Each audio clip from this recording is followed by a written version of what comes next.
Hoy en la curia de los historiadores, el Panteón de Agripa.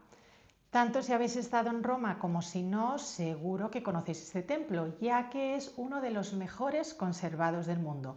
Es famoso por su excelente conservación y por su cúpula, pero ¿sabéis quién lo mandó construir y a quién estaba dedicado? Os lo cuento. El templo de Agripa se mandó construir por Marco Vipsanio Agripa, cónsul de Roma y yerno del emperador Augusto, en el año 27 a.C., en honor a la dinastía de los Julios, la gens Julia, la familia de Cayo Julio César, de la que Augusto también formaba parte, y a sus protectores, la diosa Venus y el dios Marte. Posteriormente, con los años, el templo sufrió varios incendios, siendo el más importante bajo el mandato del emperador Domiciano en el año 80 después de Cristo, pero fue el emperador Adriano el que lo reconstruyó con la imagen que tenemos ahora del templo. Por lo tanto, lo que veis no es el original, sino el que reconstruyó Adriano. El templo está ubicado en un lugar de gran simbolismo para los romanos en la antigüedad, ya que se cree que en ese mismo sitio Rómulo, el fundador de la ciudad, desapareció durante una tormenta y momentos después subió al cielo para convertirse en Dios. ¿Y cómo era el templo de Agripa en la antigua Roma? Pues bien, lo primero de todo es que no sabemos quién fue su arquitecto. Se dice que podría ser Apolodoro de Damasco, pero no tenemos ningún documento ni ninguna prueba que lo confirme. Eso sí, fue una auténtica innovación dentro de la arquitectura religiosa romana, ya que, como bien sabéis, casi todos los templos, por no decir todos, tenían una forma rectangular. Su cúpula fue la más grande jamás construida en la antigua Roma y su tamaño tan solo se superó a partir del siglo XX, es decir, en nuestra época actual.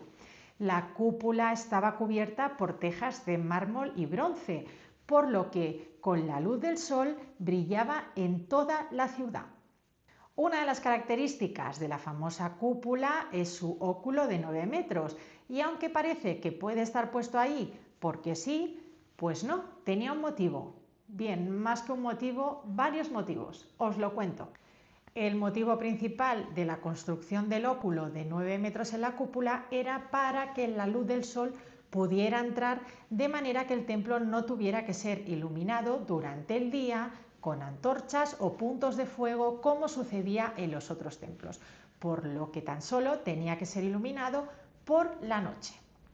Luego hay otra cosa que nos explica Dion Casio, que esto no podemos saber si es a ciencia cierta que se construyó para ello, pero sí que es verdad que este punto de luz que entraba por el óculo tenía un simbolismo para los emperadores, como por ejemplo para el emperador Adriano, que a veces se reunía allí con los senadores para tratar temas de Estado y pedía que la tribuna imperial, donde él se sentaba, estuviera justo en el punto donde entraba el foco de luz, de manera que su figura quedaba iluminada y lo divinizaba. Aparte de la luz, también entraba el agua de la lluvia por el óculo, pero los romanos pensaron en todo. Y si habéis ido al Panteón, os habréis dado cuenta de que el suelo del templo no es recto, sino cóncavo, de manera que el agua pudiera fluir hasta los desagües que se encuentran en el centro del templo. El templo fue construido con hormigón, un material que ha hecho que el templo se conserve de manera excepcional durante años, pero a día de hoy sigue siendo un misterio para muchos arquitectos cómo es posible que el edificio mantenga el peso de la cúpula, aunque se cree que es probable que tanto la cúpula como el tambor estuvieran construidos con materiales mucho más ligeros de manera que se pudiera aguantar el peso. Hablando de la cúpula, en la parte interior podéis ver 28 huecos. Pues bien, estos huecos estaban cubiertos de bronce y se extrayeron. ¿Para qué? Pues hemos sabido con el paso del tiempo que se fundieron para crear los cañones del Castelo de San Angelo. La altura inicial del templo eran 17 metros, pero finalmente se quedó en 15. ¿Y eso por qué? Pues por culpa de las columnas del pórtico. Resulta que el monolito se traía desde Egipto, ya que era muy rico en canteras de este mineral. Entonces se construyeron barcos especiales para ello y lo que se hacía era extraer un bloque gigante de las canteras, traerlo hasta Roma y de ahí se harían las columnas. ¿Pero qué pasó? Pues que en las canteras no pudieron sacar un bloque suficientemente grande para ello, por lo que finalmente se tuvo que quedar en 15 metros. Casi al principio de la publicación os expliqué que los romanos creían que el templo estaba ubicado en el sitio donde Rómulo desapareció. Pero es que aparte de eso, y no sabemos si es una coincidencia, resulta que el 21 de abril de cada año los romanos celebraban la fundación de su ciudad.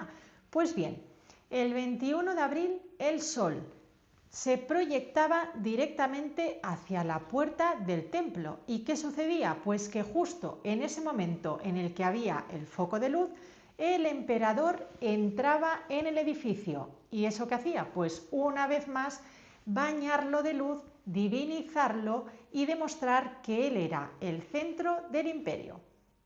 Como os expliqué también al principio, el templo tuvo muchas reformas por parte de varios emperadores para conservarlo, como Domiciano, Adriano o el emperador Septimio Severo, donde podemos ver justo en el frontón debajo de la famosa frase de Agripa, donde se dice lo siguiente: Septimio Severo, junto con su hijo Caracalla, por su antigüedad, el panteón estaba en un estado decadente y él, junto con su hijo, lo restauró.